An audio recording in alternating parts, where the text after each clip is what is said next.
বাংলাদেশের অত্যাচারিত হিন্দুদের শরণার্থী হিসেবে আশ্রয় দেওয়ার দাবি করলেন বিজেপি জলপাইগুড়ি জেলা সভাপতি বাপি গোস্বামী।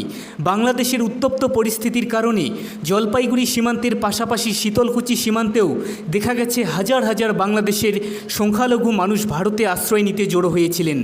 তাদের পক্ষে সওয়াল করলেন বিজেপির জেলা সভাপতি।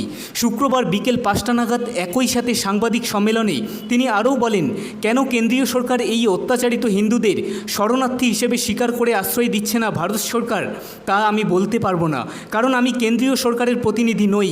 তবে আমি চাই এদের আশ্রয় দিতে হবে।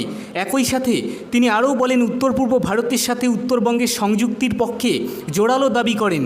তিনি আরও বলেন, সামনেই স্বাধীনতা দিবস, এই উপলক্ষে ওই দিন যাতে প্রতিটি বাড়িতে জাতীয় পতাকা উত্তোলন করা হয় সেই ব্যাপারে আমরা বাড়ি বাড়ি গিয়ে প্রচার করব। একই সাথে আমরা বাড়িগুলিতে জাতীয় পতাকা বিতরণ করব এবং এই দাবিগুলির সপক্ষে প্রচার চালাবো। প্রসঙ্গত উল্লেখ্য, শুক্রবার বিকেলে বিজেপির জলপাইগুড়ি জেলা কমিটির বৈঠক ছিল। জানা গেছে এই বৈঠকে উপরিক্ত দাবিগুলির পক্ষে জেলা জুড়ে জোরদার প্রচারের সিদ্ধান্ত নেওয়া হয়েছে। স্বাধীনতা দিবস আপনারা সবাই জানেন, বহু লড়াই সংগ্রাম দিয়ে আমাদের স্বাধীন হয়েছিল। সেই 15ই আগস্টের দিন ভারতীয় জনতা পার্টির পক্ষ থেকে আমরা প্রত্যেক বাড়িতে আমাদের যে পবিত্র জাতীয় পতাকা, সেই পতাকা আমরা সম্মানের সহিত, শ্রদ্ধার সহিত আমরা প্রতি ঘরে এই পতাকা তোলার জন্য কার্যক্রম করছি। এক। দ্বিতীয় বিষয় হচ্ছে বিভাজন বিভীষিকা, দেশভাগ। আপনারা জানেন যে দেশভাগের নায়ক হচ্ছে কংগ্রেস, কমিউনিস্ট, যারা দেশ ভাগ করেছিল। আর এই দেশভাগকে কিছুটা হলেও উদ্ধার করেছিলেন ভারতের সুসন্তান শ্যামাপ্রসাদ মুখার্জি। তিনি না থাকলে আজকে বাংলাদেশে যে অত্যাচার হচ্ছে সনাতনী সমাজের প্রতি, সেই অত্যাচার ভাগিদার আপনারা সহ আমরাও হতাম। সেই বিভীষিকা, বিভাজন, সেটা নিয়ে আমাদের মাসখানিক এক কার্যক্রম নেওয়া হয়েছে, প্রচার, সেমিনার, মানুষের মধ্যে এটা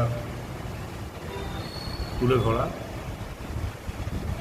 যারা দেশভাগ করলেন তারা আজকে বড় বড় কথা বলেন যে বিজেপি রাজ্য ভাগ করছে।